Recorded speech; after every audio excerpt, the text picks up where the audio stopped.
Biz Kərbəlaya gedirik. Kərbəlada bu qabar adam gedir. Biraz diqqətli olsa görəcək bunu.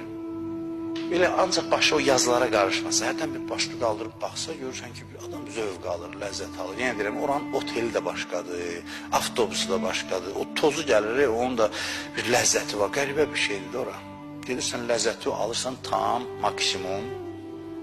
Sonunda baxırsan savablara, nələr verəcəklər sənə. Sən onlar yadından çıxırsan, sən ləzzət, özünlə məşğul, öz keyfinlə.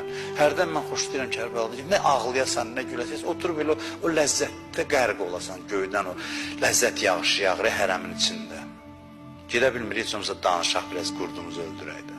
O ləzzət yağışının altında adam qalır, heç nə münacat eləmək istəyir hərdən, nə hacət istəyir, heç nəyə oturmaq istəyirsən, baxmaq istəyirsən, ləzzət. O qədər ləzzətlə səni doyurur, çıxırsan, hədislərə baxırsan, kim bir addım atsa belə olur, hər addımına belə olur. Adam məəttəl qalır ki, neynədim ki, öz ləzzətimi, öz dadımı çıxartdım, ləzzətimi aldım, keyfimi çəkdim, gəldim, münacat elədim.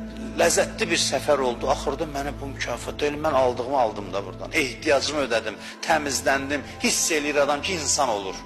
Ləzzəti, həyatın keyfiyyəti artır. Bundan sonra Allahın vədələrinə baxanda çox qəribə adam xəcalətdən ölmək istəyir. Xəcalətdən ölmək istəyir.